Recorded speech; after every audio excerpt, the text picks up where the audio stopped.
Namaste, yogis. This is Adrienne. And Mia. And we have a special guest today, Andrea. Hello. Isn't it weird? Mm-hmm. It's weird. It's a little weird. Yeah, it's still fun though. Drea is one of our friends. So her name is Andrea, but we call her Drea. And she's been a friend of ours for, oh my gosh, almost 3.5 years. Yeah. That's crazy. Wow. It's been a while. I was at your audition at the studio that opened when I moved down here. Yeah. And I remember looking at her and I went and like after she left, we were talking about the different audition people. And I said, I love Drea. I want to take her and put her in my pocket and just keep her with me. Like I just loved her energy. She just has this great warmth about her. So, and I've said that to you from the beginning. So I remember that. much love from this girl here. So Drea and Mia and I used to work together and we've been friends for years and we're excited to share Drea's story with you. So why don't you just introduce yourself? My name is Andrea. I'm like sometimes when you introduce yourself, you're almost like, what do I say? What encompasses? Right. You know. I know. Like, what does it mean? Like, hi, I'm Drea. I'm Adrienne. I'm a Taurus. I like long walks on the Capricorn beaches. sun. Yeah. Aries rising. Taurus moon. Yeah. Among being a yoga teacher, I feel like I do lots of different things. Mm-hmm. I am an artist. I'm a silversmith. I teach creative workshops. Yeah. All kinds of stuff. Mm-hmm. You got it all going on. But you've always been a really creative person. So how did you start with all of your creativity? Where did that all come from? Well, I've always, as a kid, I would always make stuff, draw, paint. I can't remember, back in the day when, magazines used to be more of a thing. I remember seeing some things and just like, being like a kid or, growing up with not a lot of money, I couldn't like afford stuff. So I would make it. I would make it for myself. That's very cool. So tell us, where did you grow up? In San Antonio, West Side, San Antonio. Yeah. Mm-hmm. Mm-hmm. And then you have a sister. Yes. Tell us about your yoga origin story. When did you first encounter yoga? Well, the first time I encountered yoga, I picked up like a CD book, like box set, probably from Walden Books or Barnes & Noble, something like that. And so I tried to do it on my own, and I was maybe like, I don't know, maybe 13. Mm-hmm. And I was interested. I could tell that there was something there, but it didn't quite click doing it on my own. And then when I was in college at Incarnate Word, I took a yoga class and then it clicked. And I was like, oh, this is what my body is meant to do, what my body wants to do. Because before that, I never really felt like I was very, I don't know, I guess like I want to say I wasn't very physically capable, but I am. But in anything I tried, like sports or anything like in grade school, like PE, I was always terrible at it and I hated it. Mm-hmm. But yoga, it just felt natural. And so was it like a singular class like at the gym, or did you take it as a course? I took it as a course. Nice. So did I. Yeah. That's exactly how I found yoga too. It's so cool. I found it through karate, but and then the CDs and such. But I think it's interesting that most people say that they've taken a class or a course in college on yoga. So what stuck about it? It just felt good when I was doing it. And most other physical things that I've tried, whether it was like a workout or a sport, it felt terrible. Yeah. And, I'm sure there's probably tons of reasons for that, or I could, think about the reasons. But what really stuck out to me was that it felt great while I was doing yoga. It felt great after. And it felt like I could really feel my body and like be in my body. And I wasn't like fighting my body. If that makes sense. And has your practice just been consistent since then? Like you just dove straight in, or have you kind of filtered to and fro? A little bit filtered in and out. I started taking yoga classes at a yoga studio near me, like right down the street from where I lived. And I did probably, I would stick to a place for a few months and I would maybe like drop off of it and then try a different studio. And I kind of tried different things for all. I did, like the super hot yoga, like Bikram style, and regular like power like vinyasa style. So I was almost like, so I couldn't always afford yoga sometimes. So I think that's probably one of the main reasons why I kind of dipped in and out of practicing. When you say you took the class or the course in college, how was the course structured? Like, did you go to a class every day, or was it like once a week? That's hard to remember. Yeah, It's it's been a so while long ago. Yeah, exactly. I want to say, I mean, it was at least once a week. It might have been one of those courses where it was like Tuesday, Thursday. And then, like, did you actually practice, or did you have to learn like different styles, or was it one specific style? I think it was one specific style, and we would practice. It was like going to a yoga class in a studio. Gotcha. And I think it would have been nice if there was more about in the, because it was really, I think I had come to that class because I needed a kinesiology credit. And so that's where that class was on the schedule and in the classification. But it would have been nice if it was more to it than just the physical practice. If the course included philosophy and everything else, history and The other the 7 out of 8 limbs. Yeah. Do you know if your like professor, your instructor had a 200-hour training? I have no idea. Just out of curiosity. I just didn't know. Yeah. I have no That's idea. interesting, because I wonder if they actually do have to have that. Yeah. I would hope so. I mean, I graduated like over a decade ago, so Yeah, just hard to remember. Yeah. Yeah. It is, for sure. So what prompted you to walk into the studio? Because we talk to a lot of people that are like, oh my God, going into a yoga studio scares the shit out of me. Like, I don't want to walk in there by myself. Like, did you have any kind of hesitation beforehand, or did you just say like, fuck it, I know what I'm doing. I've been going to class at college. I can go do this. I'm trying to remember exactly how I felt. And I think I was like, I want to feel, I don't know if I was really that intimidated, because really when I took that class in college, it felt so good, and it like made me confident in my body. Or just like, I was like, I can do this. I can do this. It feels like I know what I'm doing. And yeah, so I don't think I was really intimidated or hesitant to go into a studio. That's good. Yeah. And you said something about like your relationship with your body. Like, so I had, disordered eating. Mia and I both have talked about it before she's had it. Did you have a good relationship with yourself, your body beforehand, or was it like most women? No. And it's still a work in progress.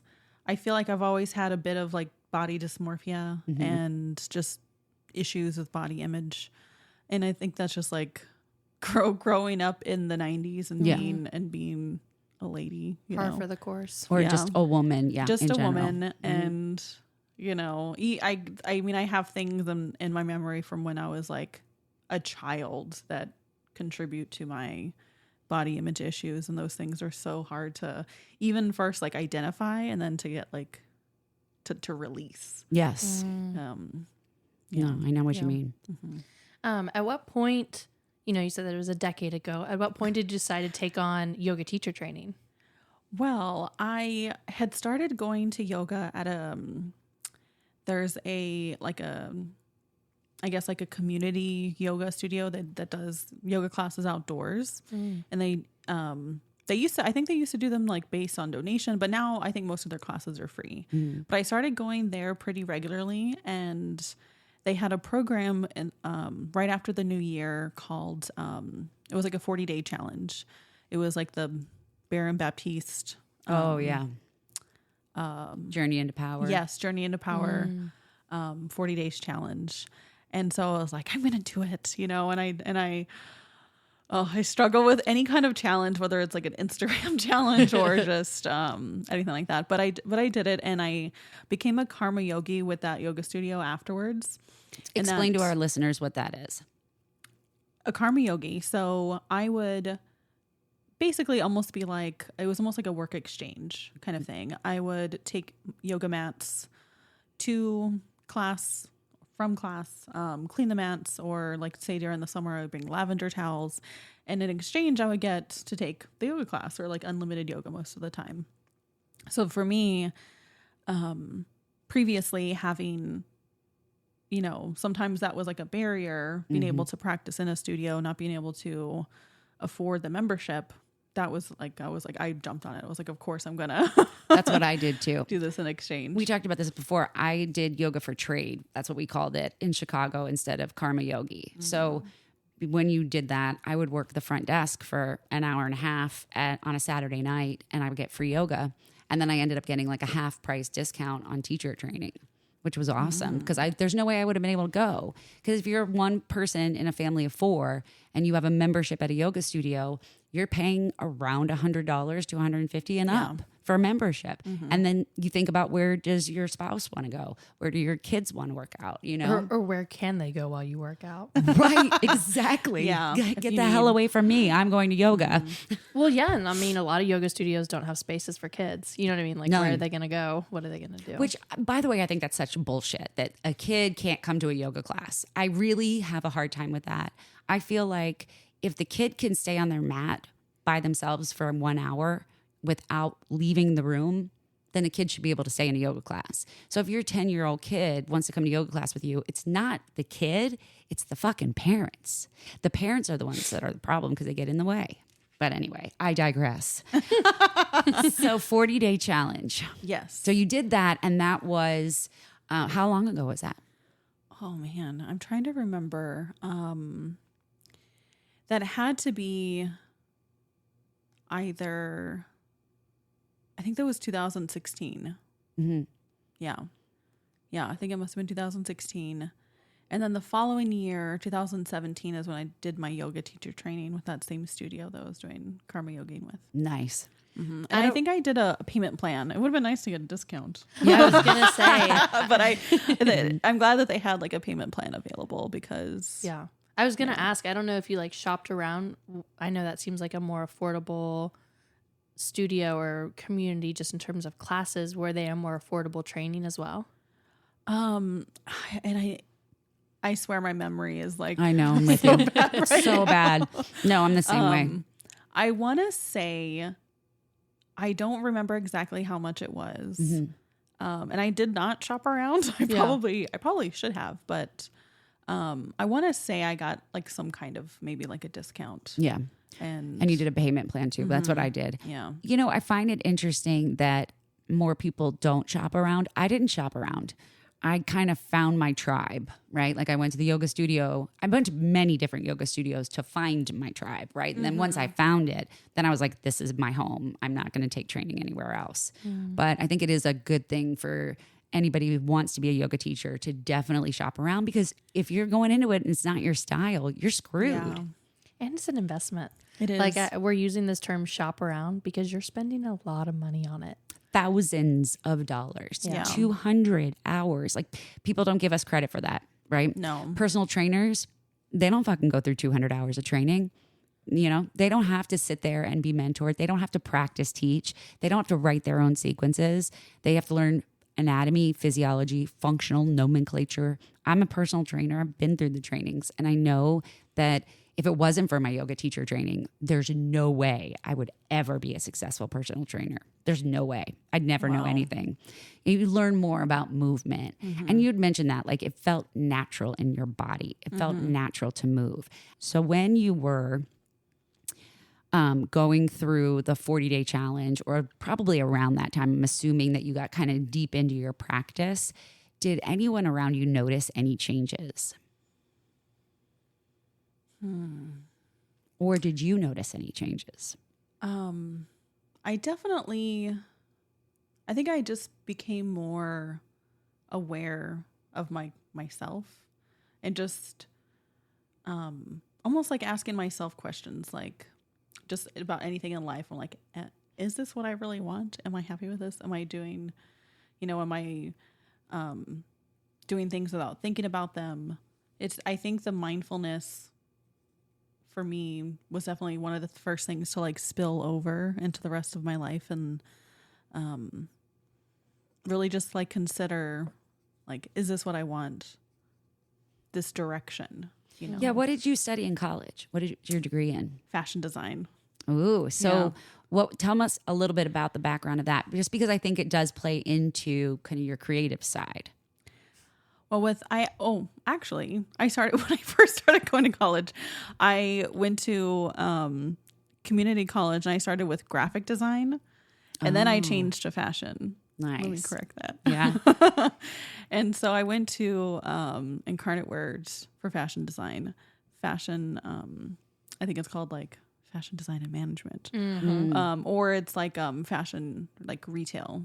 So it's either like the design side or retail, and I was always wanting to be on the design side, which is, I think, some things either that are like, I don't know if that's because they're like art related or art adjacent. They're kind of seen as like, oh, like I don't know. They're kind of I don't know. It is a really tough program. Yeah.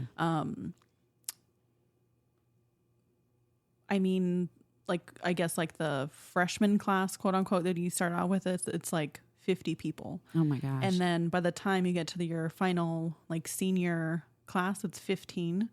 And then I finished, like 7 people finished that year. Wow. That's crazy. So it's really tough. So when you got out of college, what did you do for a living? I did fashion design. I actually got hired right out of college. The company I used to work for, the 2 owners, they used to go to the fashion show every year, because as a senior at Incarnate Word, you create a collection and you have a fashion show. Oh, wow. And there's one of the classes is fashion show production. Those students produce the show. So there's all kinds of aspects that it's all done by the students. How cool. Even like the lighting, the sound, the music and yeah, I was going to say, everything. That sounds so fun. Mm-hmm. And for the show, I got first place in design. I got second place in construction. I got best in show. Hell yeah. And just like it's one of the things I remember, like a little side note, they used to do like a drawn like illustration as their kind of like advertisements or booklets for the fashion program. And my best in show garment was one of the first like actual photographs that they started using. That's when they changed how they did it. Wow. Yeah. So I thought that was nice. That's pretty cool. Leave a little piece of you behind. Yeah. That's awesome. So you said like, keep going. And then the 2 owners, they owned Niche Clothing. They still own, which is a brand that's produced locally here in San Antonio. Oh, nice. And I became their assistant designer right out of college. Did that for 7.5 years. Wow. until I left. Yeah. And why did you decide to leave? Was it just like, I'm going to go do yoga? Well, a lot of reasons. With clothing, most of the process, most of like the making process is not in your hands. Oh, because they farm it out to people. Yes, there's like seamstresses farm it out. I know. I shouldn't have said farm out. That's more like it's not the nice word. But like, I mean, like that must be a beer production I think term so, or something. yeah. Like, I don't know where you got that. I don't know why. That's so funny. Farming it out. It's hard. I mean, there's a lot of reasons why I left. One, I like, and this is not to say, I doubt they're going to listen to this podcast. I really am grateful for those years being in fashion design and being the assistant designer, but it's a small company. Mm-hmm. There is nowhere for me to progress. And so after a few years, like I kind of had done all that I could do. Mm-hmm. And I guess it's the Capricorn in me that's just like, I had like always have like goals of like where I want to like go. And, I've always got like a goal or like my eye somewhere ahead on the horizon. Yeah. So I really wanted something that was mine. It did not really feel that great to be creating and designing for someone else, for like my designs to be under someone else's name. Yeah. Well, plus you said you worked for them for 7.5 years. They're a small Yeah, company. yeah. Even if they listened to it, they served a great purpose, and you did a lot for them, and vice versa. You know, that's the way you got to look at it. You're going to have, like, I had shitty bosses, and my shittiest bosses have taught me more than my strongest bosses. It taught me what I don't want and what because I'm just not a 9 to 5 person. No. For me, it was just that aspect. No matter what the job was, going into an office, working for someone else was like draining my soul, and it was I was not going to be able to do it much longer. I was about to have a mental breakdown. Yeah. Just that aspect. Yeah. I was going to ask, you said that with yoga, you started to have this mindfulness of, is this what I want? Is this something that makes me happy? Like, kind of like this decision making or these questions, right? It seems like career was maybe one of them. What were the others? What did you start to question for yourself?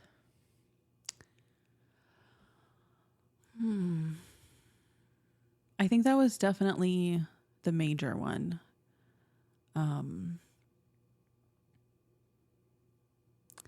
And probably maybe like relationships, just like, as in like, what do I want out of, friendships with people? How do different things in my life affect me?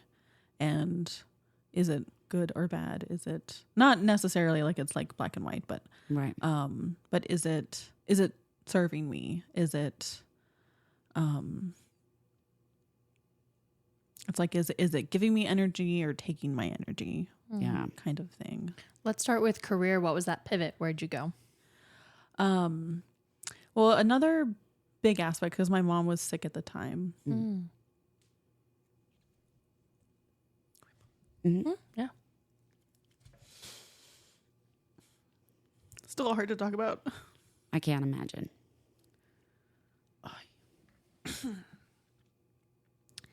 And I know sometimes it's not the answer to like smash down your feelings. Even though I'm just like, get it together. You're like, stop it. Stop fucking crying. I know.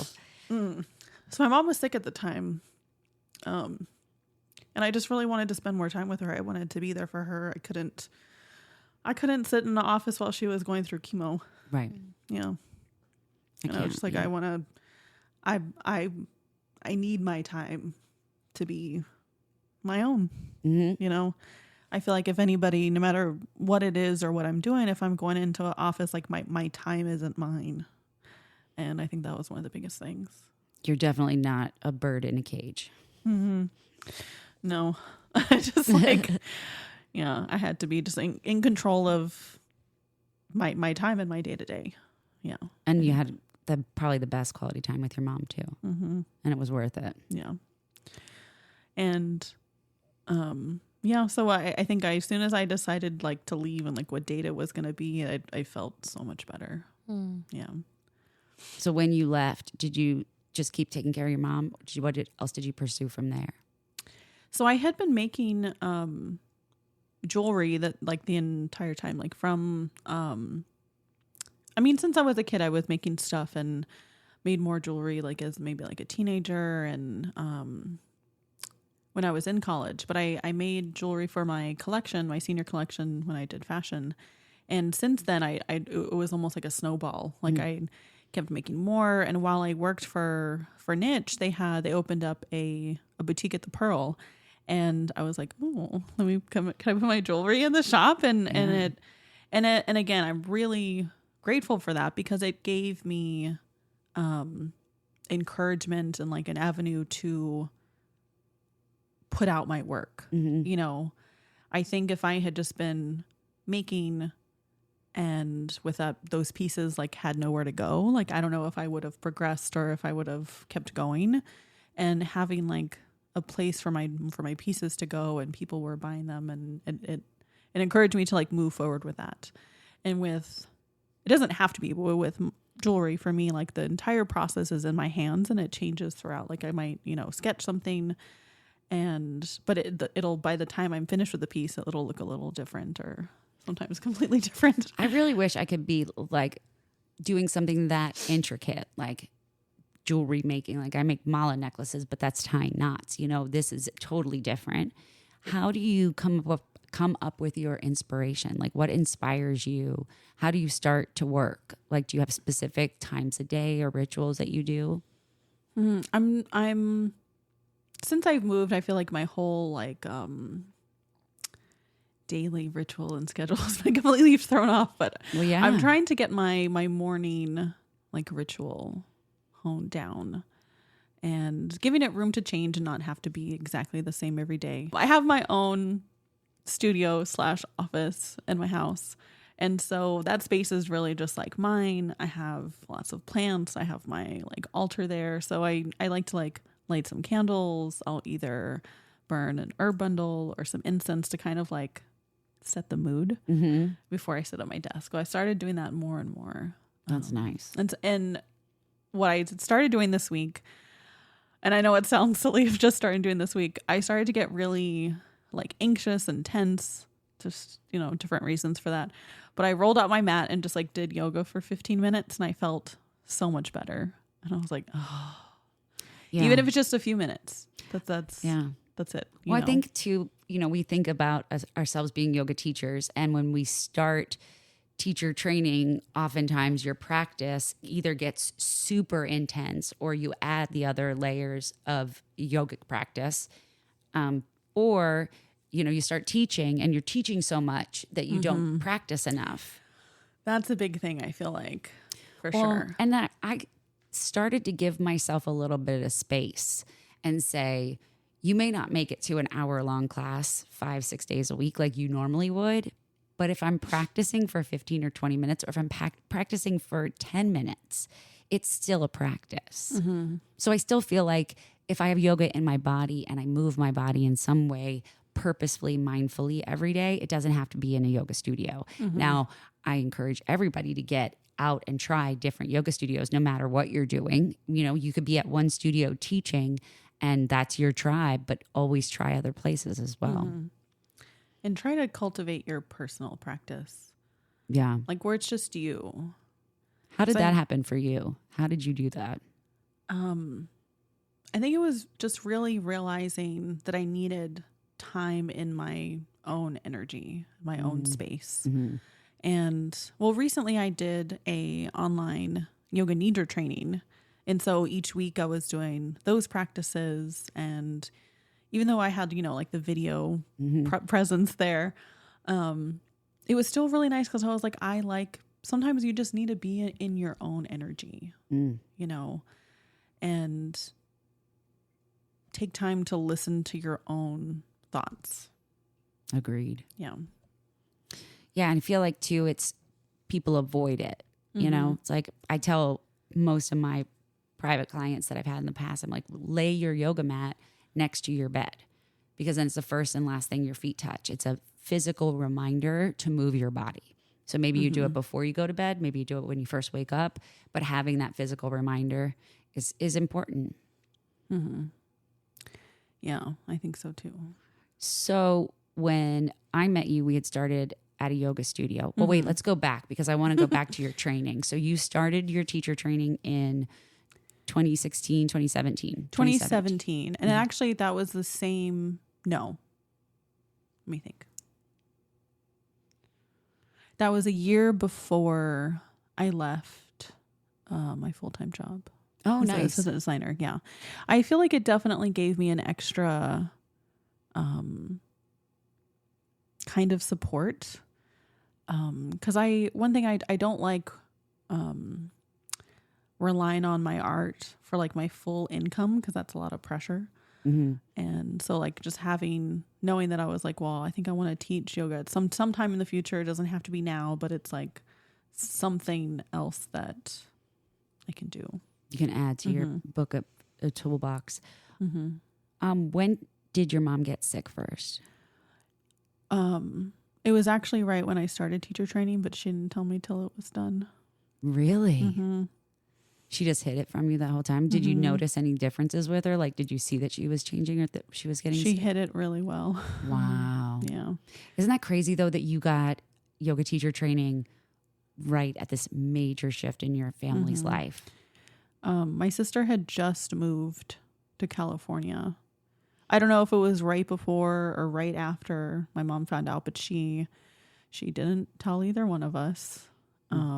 She told me once that my teacher training was done. And I actually did not know this until after she passed. Really? That she knew for so long. That she knew for like 6 months before she told me. Wow. That's crazy. Yeah. So how'd you find out? Yeah. My sister told me. Yeah. Yeah. And your sister is older? She's a year older, 15 months. Yeah. We're basically the same 15 age. months. Yeah. Irish twins. Yeah, there you go. That's what it's called. Your mom was busy. She was one hot mama. Farming them out. She didn't farm that shit out though. She would have had more kids if my dad wasn't such a prick. Oh, yeah.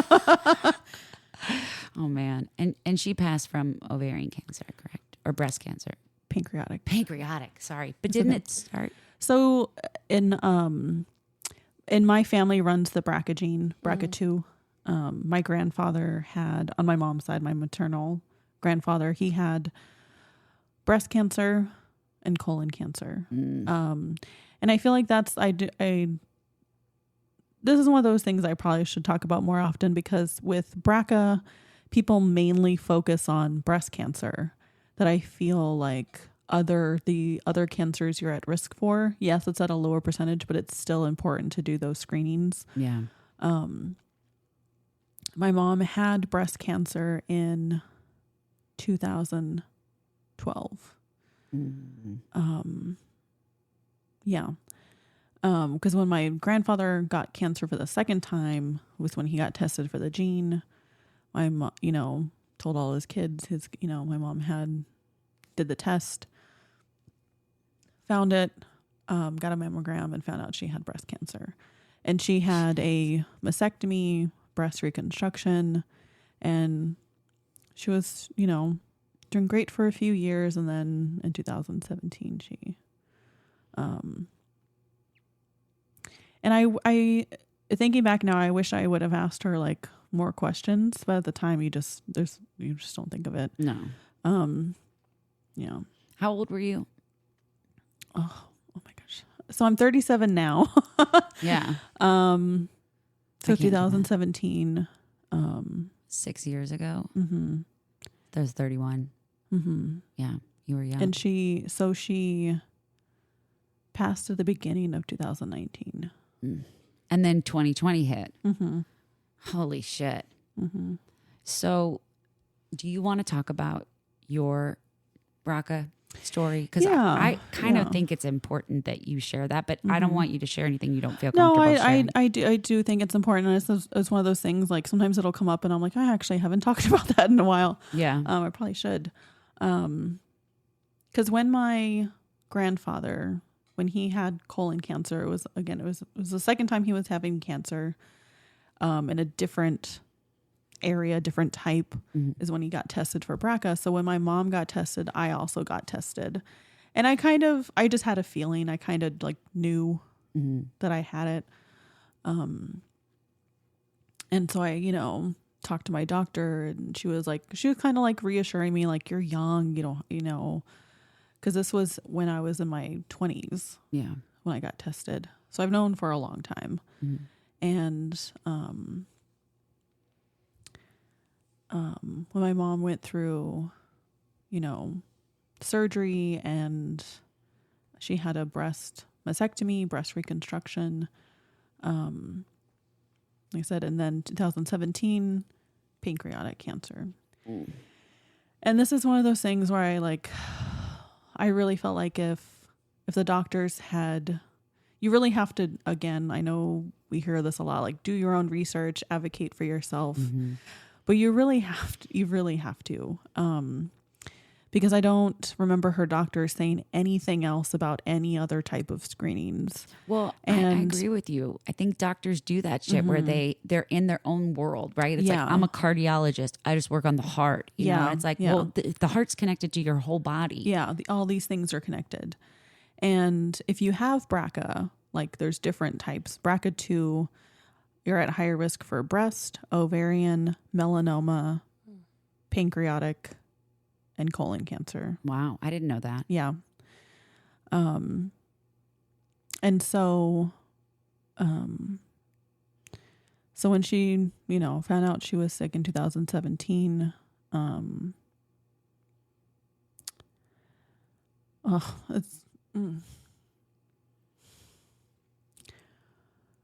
so she was doing great for a while.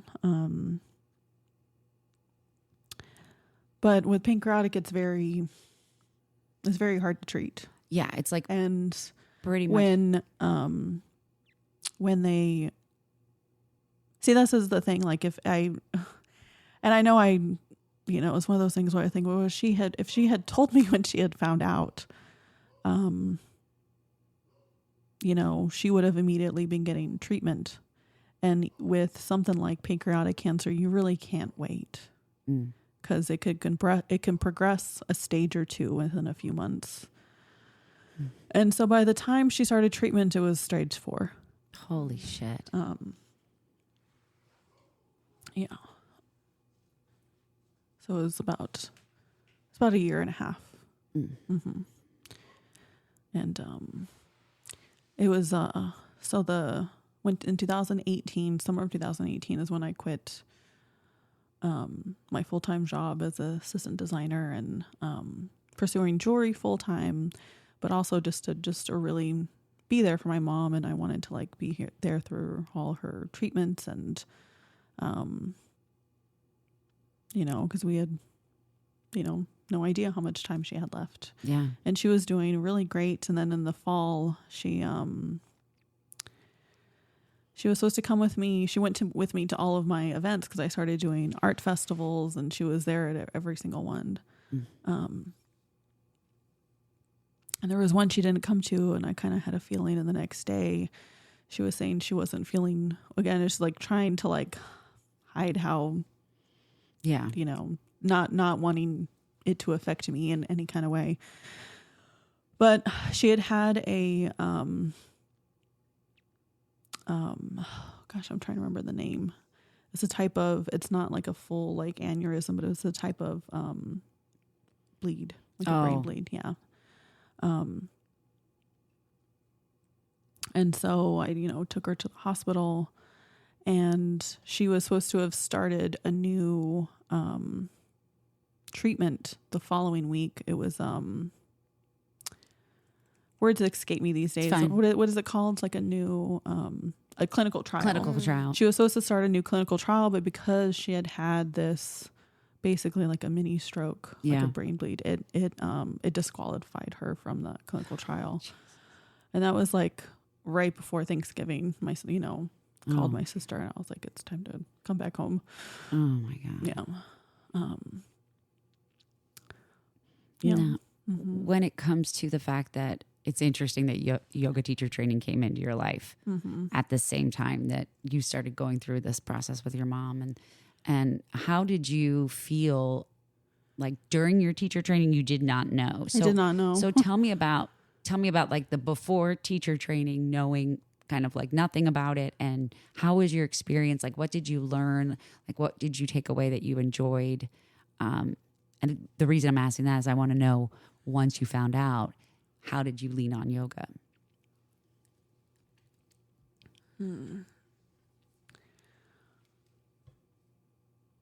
I think yoga really helped me get more in touch with like the other limbs of yoga, especially. And it was kind of just like, again, and I know sometimes we like hear certain phrases in yoga, like honor the process and like things like that, but they don't hold the meaning or the weight until you experience things. And in yoga teacher training, I was really just getting okay with just like being human, like feeling all of the emotions, like whether they're good, you know, taking away that like connotation of like good or bad or blah, blah, blah. Mm-hmm. And just really letting myself be at whatever stage or experience I was having and not judging myself for it. It's so hard not to get tied to feelings, right? Like when you say good or bad, it's like a feeling is not who you are. It's what you experience. And you can control after 90 seconds how long you want to continue that feeling. And I keep thinking of this phrase. I forgot who this quote is from, but Nate always says it. He's like, move a muscle, change a feeling. Ooh, have you heard that before? No, but I love that. It really, because emotions are energy in motion. They're in the body. They're not all up in our head and in our mind, and you know, they're in the body. You have to move that energy in order to release it. Yeah, that's a really good, I like that a lot, because even, you know, teaching yoga for as many years as I have, you run into different types of students, but there's still commonalities between most people, and most people don't have a connection with the muscles in their body and how to move their body. They're like, oh, well, I'm hypermobile. Okay, great. Good for you. But why are you consistently putting that limit on yourself and like hiding behind it? People put lots of limits on themselves. Right? Exactly. So it's almost like you were realizing you didn't have to limit yourself and that you could just kind of be and experience it. And I think that's one of those things that like bleeds into the rest of your life. And just thinking like, I can decide what I am and what I want to do. And, you know, I do what I want. Yeah. Yeah. Kind of feeling of just like, I don't need to, you know, the limits. There are no limits other than the ones I have myself. Exactly. You know? Exactly. So what did navigating that after space look like for you? Like, what were you doing? What were you not doing? Right? You know, what was it for you? After yoga teacher training? After yoga teacher training, also after loss. Yeah. That's a big question. It's definitely a process. Because I think yoga definitely, it just kept me active and going out. I think if I didn't have like my tribe, or if I wasn't, because I wasn't teaching at the time. So I was like still karma yogiing, practicing. I think I would have just like stayed home and not gone anywhere. But it got me out, even if it wasn't for very long, even if it was just the class and straight back home. And, but I think I might have just like wallowed. Could you feel yourself moving through those emotions in class? Oh yeah. I think the first class I came back to, I might be confusing this with a different class, but I was just like, I remember being like in a forward fold and just like tears hitting the mat, you know? Yeah. I mean, and going through teacher training itself is kind of like this emotional roller coaster, right? Like everybody kind of takes it as they are and how they show up for it. But there's usually some sort of a shift, right, that happens in there or after that. What kind of tools did you lean on as you moved through the process with your mom and the grieving process afterwards? Like, did you find that you were like, I'm still going to a yoga class, or did you lean more on meditation or breath work? Definitely the physical practice. And then when the COVID like shutdown happened, more meditation. Yeah. How did you handle that? It was really tough. Because that's when we were doing our little, I'm looking over at Magenta. Yes. Because we were doing like FaceTime in the morning and doing like sun salutations. We tried to do 10 sun salutations. Yeah. And then pull cards. Oh, wow. Mm-hmm. And it was just trying to have some kind of, I think it was just like holding space. I remember lots of times just being on my mat in my living room and just like sitting there crying. Yeah. Yeah. And it was just like, you know, that mat was just my space to do that. It was just holding space for me and whatever I was feeling, whether it was just grief, frustrated, lonely, just because we, you know, when, you know, the COVID and everything was happening, it was just like, what? It was just, It was like, what the fuck? It was crazy. It was wild. It was crazy. Yeah.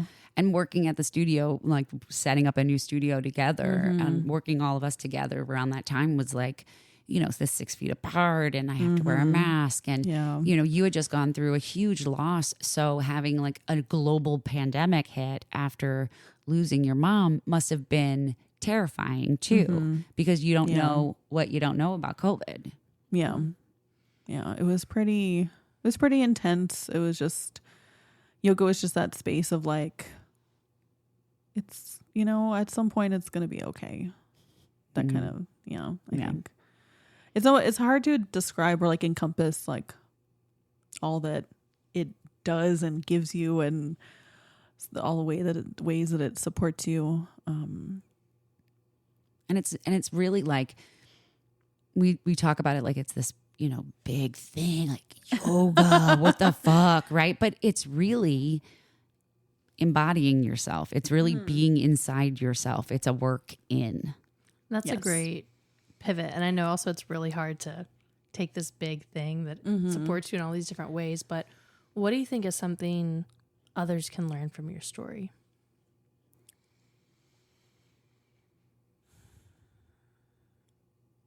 That you can survive anything. One thing that we did not talk about, which I do think is important if you want to share about your surgeries that you've had, because I met you in March of 2020 or February of 2020. Yeah. And so that, when the first summer of COVID. Yes. So we're going through the timeline. So I knew I had to start getting my yearly screenings and things because I think I had a mammogram and, I was on like a new insurance, hadn't seen like my primary care doctor yet. So I was like, okay, I got to get all this, I have plenty of time now. Yeah. And so I had gone to go see my gynecologist and she was I had been having like this abdominal pain. And I remember being like on the couch for an entire 24 hours because it was like really painful. But then I hadn't really felt it again, but I knew something was up. Yeah. And she kind of was just like, oh, you're too young. You're fine. And I was like, great, never coming back here. Right. And went to go see an actual oncologist. They didn't hesitate to order all the tests and screening that I knew that I needed for BRCA2 since I was at risk, and discovered that I had a mass on my left ovary. And so the fear was that it was ovarian cancer, and I knew I didn't want to have kids. So I was just like, get it all out. Clean me out. Yeah. And so I had a hysterectomy. Was it September 8th? Something like that. Mm-hmm. Yeah, during COVID. During COVID. And following that, I knew I was like, well, I'm just going to do what I need to do the, preventative surgery. So the following year I had a breast mastectomy and reconstruction. And then let me see, 6 months after that had the revision, and it's been a little over a year, no surgeries. Yay. I know, it's huge. But I remember talking to you about it and going through the surgery And we were talking about like, you know, when you have a double mastectomy and reconstruction, what do you do about your nipples? Because you don't have nipples anymore, right? And so I knew a friend of mine. Fake now. Yeah. And well, I knew a friend of mine that had them tattooed on. But one of the things that you told me about that I thought was so amazing was, and you showed me pictures of different women that had had mastectomies and had this beautiful tattoo work done all across their breasts. And it was like vines and flowers and like so like Adam and Eve, like not like the sex store, but like the Bible. The Bible. Left one is Adam, the right one is Eve. But like very, very natural and very beautiful and not the sex store, but the Bible. Anyway, I say the worst fucking things sometimes. I know. It's okay. But going through that and being a witness to what you went through from my perspective, like that's a lot. You were on your own. You had 2 huge major surgeries, 3 technically, in less than 2 years. Well, I had Nate. That's true. Yeah. I forgot about him. I forgot about him. Wait, was he there in the beginning though? So he came in a little bit my later. first surgery is when we reconnected. That's what it was. Yeah. Yes. Yeah. So it's, you know, it's crazy what things come out of terrible things. But no, he was there for me, took care of me. But the mastectomy and breast reconstruction was the most physically painful thing I've ever gone through. It was not fun. It was really, really, really fucking tough. It was, I was like in the hospital for 3 days. Like I couldn't stand up straight for a month. Oh, I can't even, you know, 6 weeks I couldn't stand up straight. Yeah. It was very. No, I remember. And like watching you, and I remember like, I think it was right after your hysterectomy and you were coming back and I could tell you were a little hesitant with your body. Like because you said like, hey, I did JIP. Like I was PAB-T style. You know, I did 40-day challenges. Like you were very physically active with your body, with yoga. But what I think is really beautiful, and I knew that you had kind of more of the softer, gentler, kind of chill vibe when it comes to yoga. But I think that you kind of embraced that a lot more after having the hysterectomy from my perspective. Like you kind of came into this, I'm a very movement and meditation, you know, I'm a very like your vibe came out. Yeah. And I kind of wanted to teach what I could physically do. Because I definitely wasn't able to do high intensity anything for a long time. I feel like just now, like this year, I'm feeling a lot better and finally feeling, you know, a full year after surgery, being able to like build up strength and actually do higher intensity yoga. Well, like you did the core classes with me before your surgery, you know? Yeah, I wanted to get ready. Yeah, exactly. But that was smart. I mean, what you did was smart because most people don't prepare their bodies for surgery, right? It's like the limits again. But I think it's really cool that you kind of took that time and energy to prep your body in a very kind way.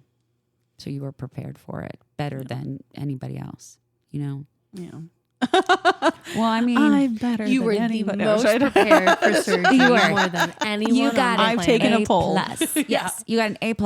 I did my survey. I turned it in. Thank you. All right, so tell us, what can people learn about you or learn about? Where can people find you? Yes, I was like, we've done that one. I can't do it. You're good. We can't do Where it. can people find you? Yes. People can find me.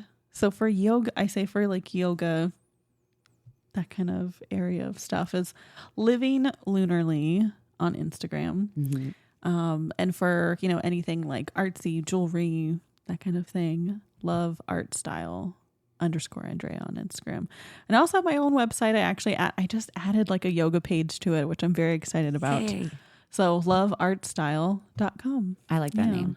Can you give our listeners an idea of like your style of jewelry? Like how would you describe your style of art? And like, what is silversmithing and why is it different from other jewelry that you'll find? Oh, I didn't know. Yeah, that's a good idea. Well, the way I describe my jewelry is maybe this is not so much like aesthetic, but so heirloom quality adornments, slow crafted for the nature loving esoteric soul. Ooh, that was nice. That was a good elevator pitch. Mm-hmm. And I work mainly with silver, and I actually started to work a little bit more with gold. I've always worked with gold fill as well. And I'm working on a custom right now where I soldered some brass, and I was like, ooh, I might just bring in some brass stuff. Ooh. But so silversmithing, I hand fabricate. So with silversmithing, you can either cast or hand fabricate. Mm-hmm. So it's either like casting, wax, carved wax method. Okay. Or hand fabricating, you build everything yourself. So each little component is soldered on separately, shaped, all that kind of stuff. That's so cool. Yeah.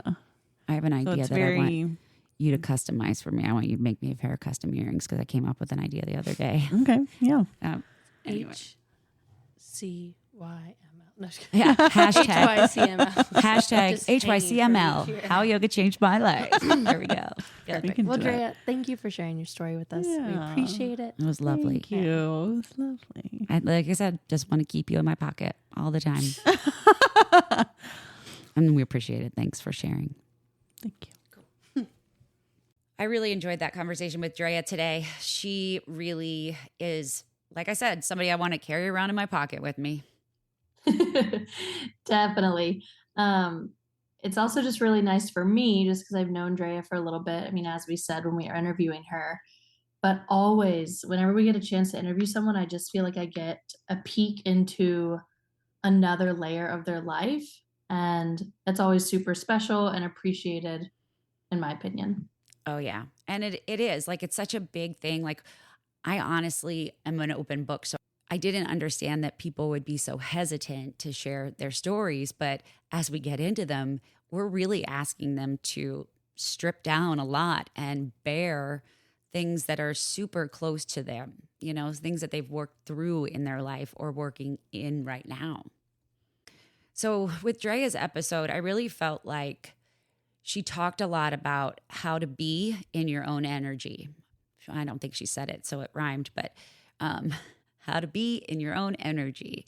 And I thought that was really cool because being able to understand the energy that we have, right? It's proven that we have a 4-foot energy bubble around us. So there's energy encompassing everything, right? Whether it's a desk, a chair, a dog, a cat, or a human.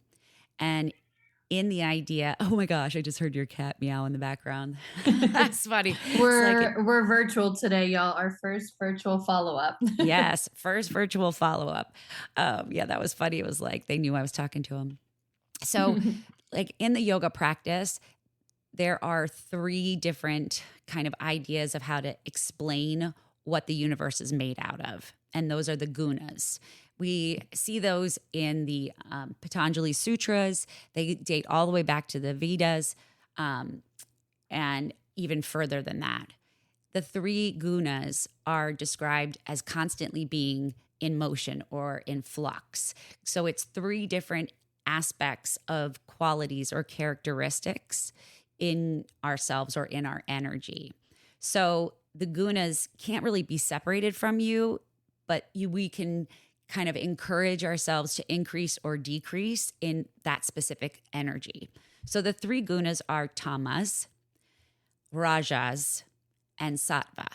Okay. I unfortunately did not study Sanskrit, but in my yoga teacher training, so my pronunciation may not be the best today, but I'm doing the best I can with what I've got.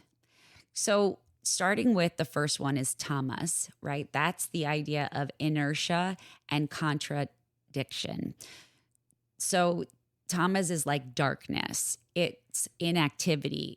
It's kind of that depressive state, a place where you could be feeling lazy, you could feel disgusted, attached, depressed, helpless. You could doubt yourself. But it also has to do with stability and groundedness. So even though tamas seems to be a little bit on the negative side, it is an approach for the qualities or the characteristics that we're coming into our lives with, like how we show up in the world, right? So then Rajas, on the other hand, is kind of that movement and agitation. So both Raja and Tamas can be positive or negative. And you can have more of one in a situation and less of another in a situation. So with Rajas, it's about kind of that anxiety, euphoria, worry, irritation, restlessness, kind of that rumination of thoughts or chaotic being. That doesn't mean it's bad, again, because you can have this creativity, you can have this energizing feeling in your body. And it has everything to do with how you're reacting and responding to what's happening to you. And they're pretty much ingrained in us, so we can't be separated from them. And then finally, sattva, which is harmony and clarity. There's a song by, is it the Police, I think? Bodhisattva, which is like a person who is in search of peace and harmony, love, happiness, wellness, and freedom. You have compassion. So it's where like cultivating sattva means making choices to elevate your awareness and foster unselfish joy. That definitely sounds a lot like what Drea was describing to us. As some transparency, y'all, I pretty much told Adrienne, I don't know anything about the Gunas, so you're going to have to break it down for me. So I'm right here with you in the seat of the learner and the seat of the student right now. But as you said that, I definitely just connected with those moments of Drea and her mentioning how she had to ask herself, is this what she wanted? Is this what she wanted to do? As it relates to her relationships and her profession and just how she was navigating her life as a whole. And so it totally makes sense, right? I'm feeling it, I'm connecting with it. And I think ultimately kind of what spurred it is a huge shift in her life, right? So, her mom falling ill. And when something kind of that seismic shift sort of happens, people are forced to reevaluate priorities. Yeah. Yeah. And I mean, the fact that she said a few different times, like I had to kind of sit with it. I'd identify what I was feeling, how I was responding to it. And one of the things that I find fascinating is like the intention behind an emotion and how it is expressed determines whether an emotion is predominantly tamas, raja, or sattva, right? So you can go moment to moment, but it's the intention behind an emotion and how it's expressed, whether an emotion is predominantly one way or the other. So if you think about it from the standpoint of your life and kind of when you're in a situation, why am I doing this? What's the intention behind it? And then how am I doing this? What's my expression of it? Yeah, I think that makes sense. And at least for me personally, that's why I almost need time, especially in difficult situations, to consider how I want to approach them. Because let's say I get a work email and it's one that kind of puts me on edge, right? And I'm filled with anxiety or I'm angry or I'm frustrated. Like it feels, like it takes me to a place of anger. I usually know that I need to give myself a lot of time before I respond. And also, I'm more likely to kind of like have a more human interaction if I just speak to that person in person, right? Face to face. I can be like super maybe like frustrated per se, but then when I kind of see maybe like the emotion or the hurt that was behind that other person and why they sent that email, it like instantly softens me up, Yeah. Yeah. And so I think when you talk about like the intention that's behind an emotion or even the emotion that's behind the intention or whatever it may be, like I bet the two like interact. I really do. Because and you can feel it, you can sense it. And so for me, that's why I always have to take a lot of time to consider and contemplate like what is my pathway forward in this scenario. Yeah, absolutely. And it's so not what we're used to. As a society, it's a hurry up, quick, we're late, busy, busy, busy. We don't give ourselves time to actually honor the feeling and understand, where is that feeling taking me? Is it taking me down a route of negativity, which really Rajas and Tamas are not negative or positive. They're just the way that your characteristics, your qualities are coming out. So being able to sit back and say, okay, give myself a little bit of time. How is this hitting me? What am I going to do about this? And not sitting there and just having those knee-jerk reactions to conversations. It's so much easier nowadays with texting and with social media to just instantaneously chap snap your way through life, and sit there and respond in a way that is really instantaneous without the level of self-exploration. Yeah, self-awareness. Totally. Mhm. And I feel like for me, like when you talk about the gunas, basically in Sanskrit, it's for strands or qualities. So it's the energetic forces that weave together in the universe. Isn't that cool? Mm. Yeah, it's reminded me a lot of the doshas. Yes, very tied together with the doshas, and in the Ayurveda studies as well. You can look at different foods and different qualities, like if you're overeating or if you're eating spicy foods or processed foods, there's different ways that you can balance the gunas in your body or kind of find more peace in sattva rather than leaning into kind of the other areas of higher energy or grounded energy, right? So I think about, for me too, I think about Raja as like an inspiration and an inhalation, a growing excitement. And then in the tamas, it's more of an exhalation. It's a downward movement. It's a grounding, stabilizing feeling. So when you can understand that, then you're able to kind of say, okay, am I responding in reaction from a place of love and intention to do better in this world? Or am I just going to sit and knee-jerk respond?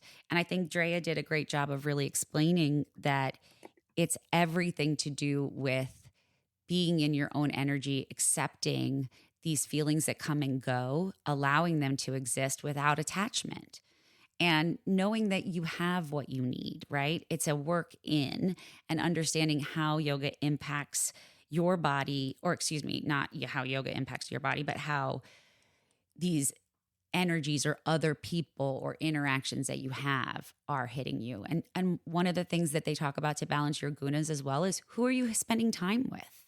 Yeah.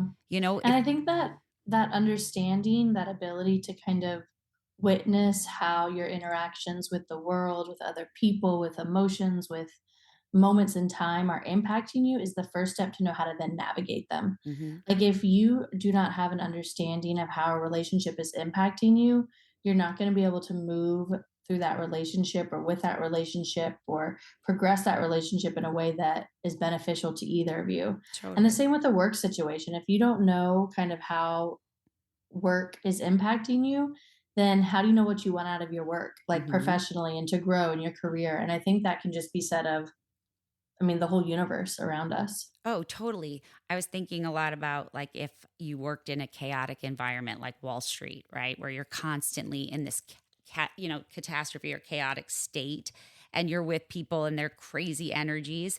How do you balance that out when you leave, right? Yeah. Like, if it's part of your job, are you able to disconnect from that crazy energy and ground yourself and find more balance and peace from within? Right? Like, you can't have any control over another human being. You can only control yourself. And I feel like one thing that really resonated with me with Drea was her idea of, I went through this tragedy, this loss of my mother during a time where I was learning about yoga in a very deep, impactful way. And, she kind of went through her training and then started to implement all of these different skill sets. She said at first it was just movement. Like, for many Western people, that's their first interaction with yoga is movement. But then she said, after going through teacher training, losing her mom, COVID hit, then she had to sit and meditate and breathe. Mm. And, moving energy through your body. I loved the quote that she used. I was going to look it up to see who said that quote. It was, move a muscle. Change an emotion. Change an emotion. Move a muscle, change a thought. I have no idea how to say this person's name. It's like Tuchy Palmieri. Move a muscle, change a thought, and you change your life. That's So nice. I know I butchered that person's name, but we can also attach it in our show notes so that you can see it. Yeah, so I feel like with Drea, learning about movement, learning about stillness, learning about how to be in your own energy and okay with it so that you show up for yourself as well as for everyone else. So your intention and your expression. Cool. Perfect. I think that was a great conversation. I'm looking forward to the next episode. We'll do a follow-up on, I'm thinking, journaling episode, because I feel like this might be a really cool way for us to kind of connect with different, either present moment things that are happening, or go into the standpoint of past experiences and analyzing how you achieved those and how your intention and expression came out. Yeah. We'll figure it out, and y'all tune in next week to see what we get for you. Thanks, y'all. Bye, y'all. We'd love to hear from you all. So send us an email to yogachanged@gmail.com. Follow us on Instagram or TikTok at yogachanged. You can also use our hashtag HYCML, How Yoga Changed My Life. We can't wait to hear from you. You can always leave us a audio message in your email. You can go to our website, howyogachangedmylife.com. And if you're really enjoying this podcast, we'd love to have some more support from you and give you more of the learnings that we've had in yoga. You can go to Buy Me a Coffee, and for just as little as $5 a month, you can sign up for some bonus content. And we'd love for you to share our podcast with your friends, your family. Don't forget to rate, review, and subscribe. We'll see you next week.